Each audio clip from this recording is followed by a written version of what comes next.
So in 8.5, we are getting into factoring.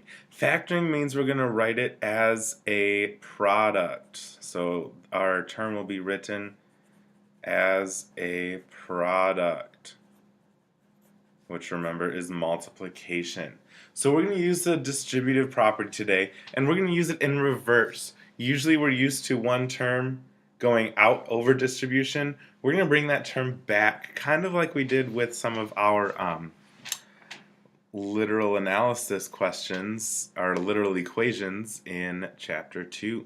So if we were asked to factor using the distributive property 15x plus 25x squared, we first need to find the greatest common factor. So we're going to write out all the factors of 15x.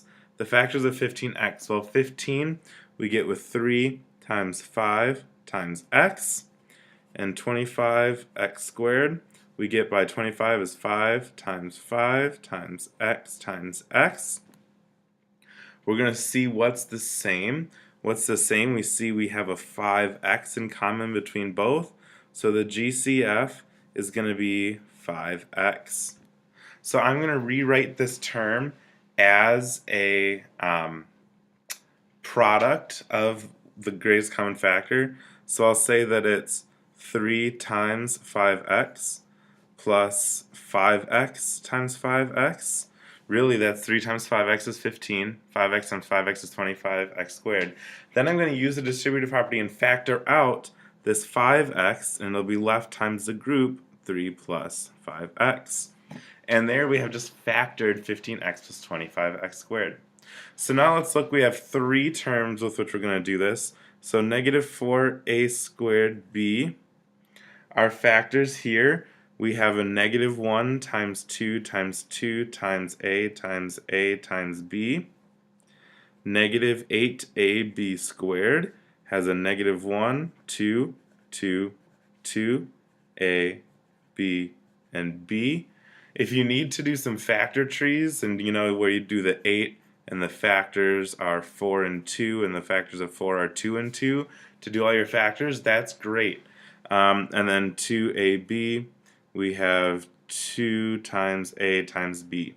So it's the same. We have 1, 2, 1a, and 1b is our GCF. So I'm going to say 2ab times what's left, negative 2a, plus 2ab times what's left, negative 4b, and then plus 2ab times what's left, 1. I'm going to factor out that 2ab, so I'm going to say 2ab times the group, negative 2a, minus 4b, plus 1. And it is easy as that. That's our factoring right there. Now, there's another type of factoring, and this was with pulling out one greatest common factor. If we look at the expression 4qr plus 8r plus 3q plus 6, there isn't one greatest common factor amongst all of those. So what we're going to do is we're going to use a technique called factoring by grouping. And in factoring by grouping, what we're going to do is we're going to put on grouping symbols onto terms 1 and 2 and 3 and 4. And then we're going to look between 4qr and 8r.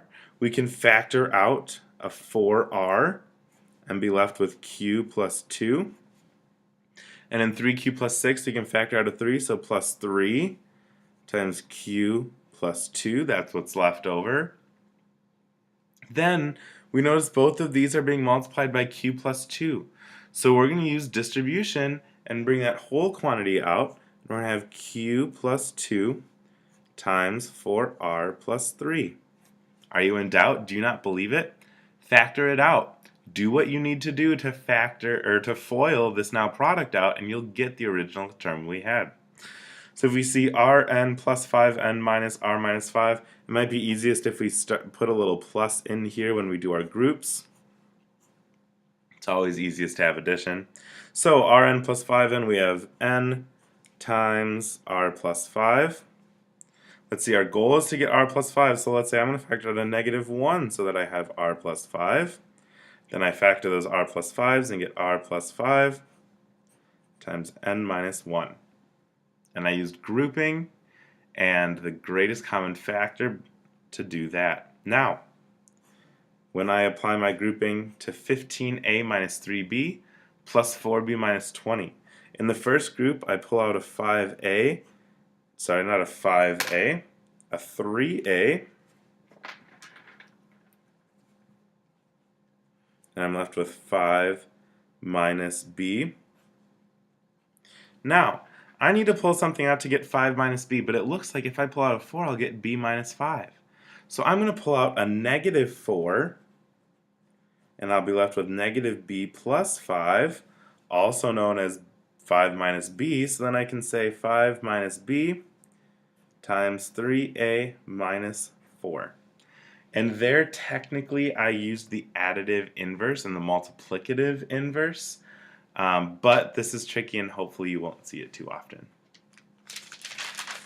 As we look at page 1165, numbers 16 through 38 even, number 16, we're going to be using the distributive property to factor, and we have 30v plus 50x.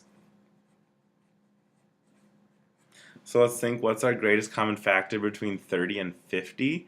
If we do it all out, we see that we have 10 as a common factor, so I'm going to say 10 times 3v plus 10 times 5x. Then we can say 10 times the group, 3v plus 5x. And I factored using the greatest common factor and distribution. I went through this kind of quick.